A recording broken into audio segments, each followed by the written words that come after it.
ఆవలింత మెదడుకు సంబంధించినది. మెదడును చల్లగా ఉంచుకోవడానికి ఆవలిస్తామని పరిశోధనలో తేలింది. అయితే ఎదుటి వ్యక్తులు ఆవలించినప్పుడు మనం కూడా ఆవలించే ప్రక్రియ గురించి పరిశోధనలు చేశారు. ఎదుటి వ్యక్తి ఆవలించడం చూసినప్పుడల్లా మీ యొక్క మిర్రర్ న్యూరన్ వ్యవస్థ యాక్టివేట్ అవుతుందట.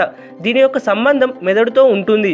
మిర్రర్ న్యూరన్ వ్యవస్థ యాక్టివేట్ అయినప్పుడు అది ఇతరులను అనుకరించేలా ప్రేరేపిస్తుందని పరిశోధకులు వెల్లడించారు. అందువల్లనే 50% మంది తమ ఎదుటి వ్యక్తి ఆవలించడం చూసి ఆవలిస్తారట. పిల్లులు చాలా తెలివైనవి. పిల్లుల్లో చాలా ప్రత్యేకతలు ఉంటాయి. అందులో కొన్నిటి గురించి తెలుసుకుందాం. మనిషికి వేలిముద్రలు ఎలా ఉంటాయో ప్రతి పిల్లికి ముక్కు ముద్రలు అలా ఉంటాయట. మనిషికి వేలిముద్రల మధ్య వ్యత్యాసం ఏ విధంగా ఉంటుందో పిల్లి ముక్కుపై ఉండే గీతల్లో కూడా వ్యత్యాసం ఉంటుంది. ఏ రెండు పిల్లుల్లో కూడా సేమ్ ప్రింట్స్ ఉండవట. అలాగే పిల్లులు నిద్రపోవడానికి ఎక్కువ ఆసక్తి చూపుతాయి. పిల్లి తన జీవితంలో 3 వంతులు నిద్రపోవడానికి సమయం కేటాయిస్తుంది. 24 గంటల్లో సగం కంటే ఎక్కువ సమయం నిద్రపోతుంది. మరియు పిల్లి తన ఆహారాన్ని వాసన చూసి ఇష్టపడుతుంది. రుచి ఏమాత్రం పట్టించుకోదు. ఆహారం మంచి వాసన వస్తే పిల్లి ఎంత ఆహారాన్ని అయినా పూర్తి చేసేస్తుంది. లేదంటే మీరు ఎంత మంచి ఫుడ్ పెట్టినా పట్టించుకోదట. ఇప్పుడు మన రౌడీ బాయ్ విజయ్ దేవరకొండ గురించి కొన్ని ఫ్యాక్ట్స్ తెలుసుకుందాం. ఇన్స్టాగ్రామ్లో 5 మిలియన్ ఫాలోవర్స్ని రీచ్ అయిన ఫస్ట్ టాలీవుడ్ యాక్టర్ మన విజయ్ దేవరకొండ. పెళ్లి చూపులు మూవీతో విజయ్ దేవరకొండ కెరీర్ చేంజ్ అయిందని చెప్పవచ్చు. ఈ మూవీకి 2016లో నేషనల్ ఫిల్మ్ అవార్డ్ వచ్చింది. అలాగే రౌడీ బాయ్ ఫ్యాన్స్ కోసం ఫ్యాషన్ క్లాతింగ్ లైన్ను లాంచ్ చేశాడు. ఆ టీషర్ట్స్ పై రౌడీ అని ఉంటుంది. విజయ్ దేవరకొండ ఫిల్మ్ఫేర్ అవార్డ్స్ ఫంక్షన్కి వెళ్ళేటప్పుడు అతని ఫ్యాన్ని అతన్ని తనతో ఆ ఫంక్షన్కి తీసుకెళ్లాడట. అలాగే అర్జున్ రెడ్డి షూటింగ్ కోసం సిగరెట్స్ తాగాల్సి వస్తే ఆ మూవీ షూటింగ్ అయిపోయాక కూడా సిగరెట్ కాల్చడం విజయ్కి అలవాటు అయిపోయిందట. అలాగే విజయ్ దేవరకొండ 2020లో brand ambassador of food delivery app జొమాటోకి ఎంపికయ్యాడు. జనగణమన గీతాన్ని భారత జాతీయ గీతంగా మన రాజ్యాంగ సభ 1950 జనవరి 24న స్వీకరించింది. ఈ గీతాన్ని రవీంద్రనాథ్ ఠాగూర్ బెంగాలీ భాషలో రాశాడు. వాస్తవానికి జనగణమన గీతాన్ని ఠాగూర్ 5 చరణాలలో రాశాడు.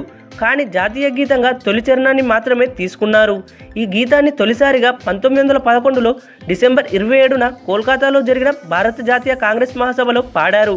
కానీ రాజ్యాంగం అమల్లోకి వచ్చే 2 రోజుల ముందు అనగా 1950 జనవరి 24న జాతీయ గీతంగా పరిగణించారు. అలాగే జనగణమన గీతాన్ని 52 సెకండ్లలో పాడడం పూర్తి చేయాలట. ఇప్పుడు దేవదాసి గురించి, వారికి ఉండే లక్షణాలు మరియు వారి నిర్మూలన చట్టాల గురించి తెలుసుకుందాం. దేవదాసి అంటే గుడిలోని దేవుడి ఉత్సవాలలో నాట్యసేవ చేస్తూ జీవితాంతం పెళ్లి చేసుకోకుండా ఉండే స్త్రీ అని అర్థం. నరబలికి బదులుగా దేవాలయాలకు అమ్మాయిలను సమర్పించే దురాచారమే దేవదాసి వ్యవస్థ. మతం ముసుగులో ఉన్నత కులస్తులు ఆధీన వర్గంలోని స్త్రీలను దోపిడీ చేసే ప్రక్రియ దేవదాసి వ్యవస్థ అని చెప్పవచ్చు. అలాగే దేవదాసికి ఉండాల్సిన లక్షణాలను పూజారులు నిర్ణయించేవారు. దేవదాసిగా మారిన తర్వాత వివాహం చేసుకోరాదు. మంగళ శుక్రవారాల్లో ఉపవాసం చేయాలి. అలాగే ఈ 2 రోజుల్లో 5 ఇళ్లలో అడుక్కోవాలి. దేవతను పూజించిన తర్వాతనే భోజనం చేయాలి. అబద్ధం ఆడరాదు మరియు ఆవులు మొదలైన జంతువులను కరుణతో చూడాలి. ఇక 1947లో దేవదాసి నిషేధ చట్టం వచ్చింది. 1988లో ఈ చట్టాన్ని ఆంధ్రప్రదేశ్ రాష్ట్రానికి వర్తించే విధంగా సవరణలు చేశారు. ఈ చట్టం ప్రకారం దేవదాసి వ్యవస్థ పూర్తిగా నిషేధం. ఎవరైనా ఈ వ్యవస్థను ప్రోత్సహిస్తే వారికి 3 సంవత్సరాల జైలు, 3000 జరిమానా విధిస్తారు.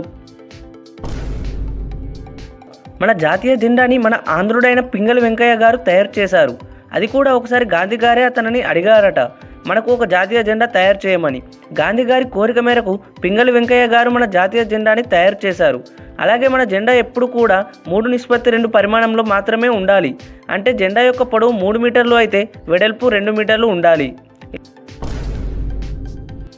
బ్రిటిషర్స్ పరిపాలన నుండి ఫ్రీడమ్ వచ్చిన తర్వాత ఇండియాలో ఫస్ట్ టైం 1951లో ఎలక్షన్స్ జరిగాయి. ఫస్ట్ టైం జరిగిన ఆ ఎలక్షన్స్కి సంబంధించి కొన్ని ఇంట్రెస్టింగ్ ఫ్యాక్ట్స్ తెలుసుకుందాం. 1951లో జరిగిన ఎలక్షన్ క్యాంపెయిన్లో ఇండియన్ నేషనల్ కాంగ్రెస్ పార్టీ 2 ఎద్దులు ఉండే పార్టీ సింబల్ను ఉపయోగించింది. అంతేకాదు దానిపై జవహర్లాల్ నెహ్రూ ఫోటో కూడా ఉంది. సుకుమార్ సేన్ గారు ఫస్ట్ ఎలక్షన్ కమిషన్ చీఫ్గా పనిచేశారు. అలాగే అప్పుడు 21 సంవత్సరాలు నిండిన వారు ఓటు వేయడానికి అర్హులుగా ఉన్నారు. 1951లో ఇండియాలో 36 కోట్ల జనాభా ఉండగా వారిలో 17,32,00,000 మంది ఓటు వేయడానికి అర్హులుగా ఉన్నారు.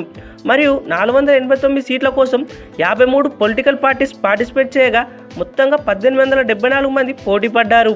అలాగే 45% ఓట్లతో Indian National Congress party leader Jawaharlal Nehru ఆ ఎలక్షన్స్లో గెలిచారు మరియు 489 సీట్లలో 364 సీట్స్ గెలిచారు.